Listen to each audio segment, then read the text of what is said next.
Welcome to the Higher Ed Geek Podcast, where we explore the impact of EdTech on the student experience with engaging, fun, and relevant conversations that honor the wide range of work happening all across the higher ed ecosystem. I'm your host, Dustin Ramsdell.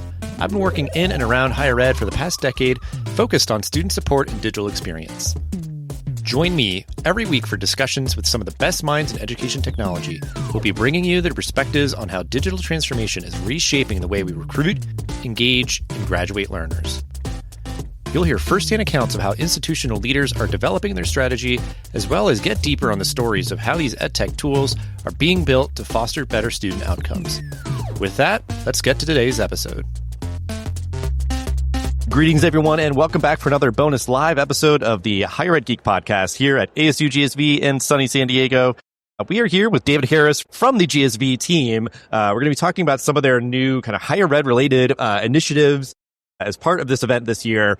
But David, if you want to just briefly introduce yourself and your background, then we'll get into the rest of our conversation. Great. Thank you so much for having me. It's wonderful being here in sunny San Diego, as you say, for the ASU+GSV conference. I've been with the organization for about 6 months. I've worked in higher ed for 30 years in many different areas, publishing, ed tech. Most recently, I was at Rice University and was the editor-in-chief for OpenStax, which is a very large OER initiative. Very cool. Yeah. And we love OER here. It's just a great, I think just continually growing movement, and love to see it. But, with the event this year, we're recording this just, to put it in time and space, a beginning of the second full day of the event. So curious just kind of, your reflections on the event so far, but also just kind of what was your mindset going in, I guess. What were you excited to see and look absolutely. at? It's a very interesting time in the sector. There's no question that there are tremendous challenges, financial, learning, human-related challenges. And so I was curious coming into here what the tone would be. What would it feel like? So if a word comes to mind, it's really resiliency and really thinking about the forward and how can we look at some of these challenges and turn them into opportunities. And I think that's the real spirit. You see that regarding ways in which people are rethinking AI, thinking access, and also thinking about solutions around accessibility. Mm-hmm. Yeah, definitely all big, hot topics. And I think what's always interesting about this event for me, I'm still a little bit of a newbie, but it's a pretty big tent, obviously, K through 12 and higher ed and, everything. And there's just a lot going on. So you can't really, even, just year to year, what I've kind of heard from people is kind of choose your own adventure in terms of I'm really, really want to focus in on, affordability or, teaching and learning or, certainly nowadays with AI. But then there's obviously a lot of, sort of implementations of that or whatever might be your fancy. It's like a buffet. Yeah, that's and you right. have to figure, am I in the vegetarian zone? Am I in the pork zone? And then you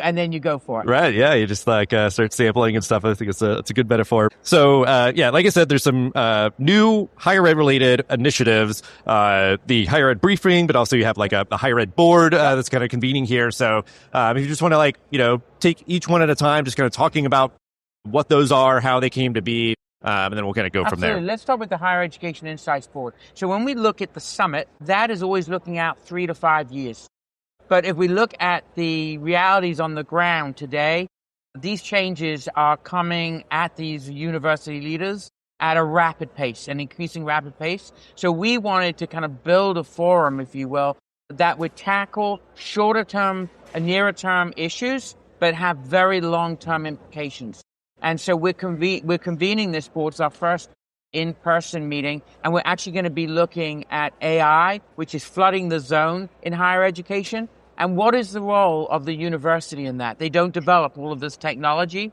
What guardrails are needed? Because we don't know its impact on learning. We don't even know its impact on the enterprise. So we're going to spend a lot of time with them discussing that and then figuring out how do we engage these very large ed tech companies. So that's the first thing. The second thing is in terms of programming, there were 3 lenses that we looked at.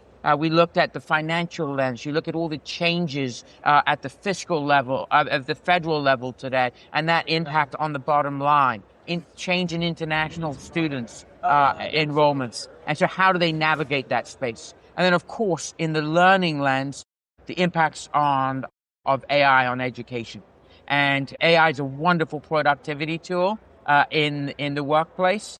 but you need struggle and you need friction in learning. And how do we reconcile those two? And then on the human side, there's a lot of human-related issues regarding student anxiety and stress. We published a Gallup survey that showed students, Gen Z in particular, have real anger around AI. And how do you reconcile all these things? So I think that's the major thrust of this year. That's exciting. Yeah. I mean, it is, all the important stuff, and it's exciting, to get people together, to be kind of putting their heads together. And I guess my impression too, just like looking at like the board and everything, it's certainly a lot of notable names folks might recognize and everything. And I guess as like a brief follow-up, are you, I guess so far, or maybe like the intention behind sort of who you chose and everything, that idea that like they're all near peers in some sort of sense, where some maybe are like, we're figuring it out. Maybe we have some prototypes or samples or things that they could kind of show and tell. And I guess just the idea that they would be all able to help each other in some form or fashion, with the idea that they're all maybe kind of in similar neighboring regions around some of those issues. I'm just curious, maybe that sort of philosophy. I would say if there's a unifying theme about it, is the people on the board are forward looking. We don't have people who are fighting the status quo, because the moment demands more than that. However, the type of school is very diverse and very reflective of the different types of institutions we have in the country. In terms of the commonality and the purpose, I think I actually hearken to President Crow of ASU, who really encourages collaboration and partnership. In this moment, with all these problems, they are stronger collectively than they are trying to go it alone. Right. The problems are too big and too complicated. So I think that's going to be the common binding glue. How can we work together to at least create frameworks to solve some of these issues? Yeah, that makes a lot of sense. Yeah, and I guess that they can move their collective weight, to certain things, like you said, sort of interacting maybe with like the ed tech companies and that sort of thing, and then be kind of role models or helping to kind of blaze the trail for other folks to follow, because it's like, we've all kind of come together and talked about this, and we've kind of seen, whomever amongst that group, but like they could maybe, do show and tell around something, and then them collectively as a group are being like, that works great. And if you kind of, I don't know, just that collaboration, that cooperation, then can, I think, have other people feel that much more comfortable at institutions all over the country to be like, okay, cool, if that group is sort of like, they've been kind of working on this and kind of understanding it in a more deep way from all those variety of, leaders and institution types and all of that. Because I guess that's where my brain is going, as I'm trying to like think out loud. It's like the idea that maybe those people who are not as forward-looking for whatever reason it might be, because it's just their institutional culture or whatever else, but like what you all are doing would kind of enable them to kind of have the permission structure of like, this has been kind of vetted and worked through by, trusted leaders who have done great work, and that sort of thing. So I think, it's just really great. Look, I think the reality is this is moving so fast. Strategies are shifting rapidly that no one knows exactly where it's going to end. We don't know all the answers. But if you can apply some principles that other people can use to their decision making, that will at least help stabilize when you're kind of, sometimes you're operating without a lot of data. And that's difficult. And what that sometimes results in is paralysis. And this is not a moment for paralysis. You need to act. And so I think if we can facilitate that across the whole of higher education, it would have been a real good contribution. Yeah. Well, and for me as a podcaster, just like I always appreciate the opportunity when like, an organization's putting out a research report, because I feel like it kind of like grounds the conversations versus, like a lot of speculation or kind of anecdotal things. That idea, again, sort of with what you all are doing, like, with this board would be that idea of like all these people have kind of come together and kind of like they're kind of, again, moving collective weight or a collective voice versus just being like, I don't know, I'm kind of just like speculating this is what I think that this is or how the best way to go about it is or something like it. Yeah, just that kind of common grounding, kind of like, this is sort of affirmed as a best practice. I think what would be, a dangerous thing in higher education if one company locked up all of the AI tools. And we want to make sure that there's choice and innovation and agency on the part of higher education as to where this future goes. They need a role at the table to make sure that this is a positive future for learners and institutions. Yeah, definitely. And I guess, just make sure, kind of give it honorable mention, like the higher ed briefing too, just like what kind of, what is it? And, I'm sure we'll be able to link out to it. Yeah, we did 1 or 2 weeks ago now with Gallup. We partnered with Gallup and Walton Family Foundation, and they did a survey of Gen Z's attitudes towards AI, which I think was fascinating. Maybe we'll talk about that in a minute. And the goal here was to kind of look at these trend lines over time. I think it's the first study of its type.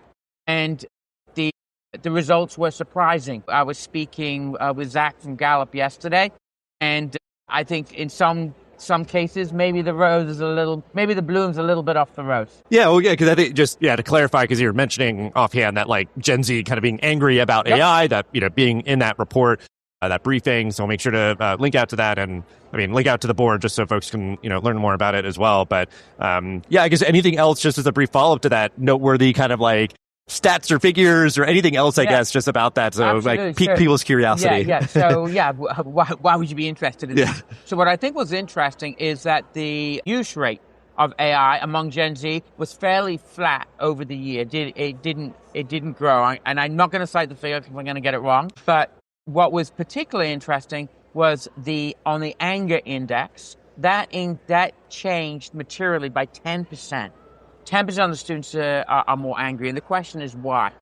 Because I think they see the impacts on two things. And the students identified this. Number one, they know that AI can speed up their learning, but they don't have confidence that it supports a deeper understanding of the subject, which I think is a critical signal. And the second is, I don't know how much the data supports this, but they're certainly hearing that a lot of those entry-level jobs are being displaced by AI. I have a daughter, actually. She goes to the University of Oregon, and that's all they're talking about is the difficulty of getting these entry-level jobs. And I say to them, and it kind of reflects that study, you have to think the following: what is the value that I'm bringing beyond what AI brings? And I think actually higher education has a role in that. Yeah. And I think, again, like it's great to kind of have like a grounding of like, what does Gen Z actually think, just at least any sort of snapshot or kind of, some data around that. And I think, it is kind of like a tough moment because it's like, being a young person, if you're,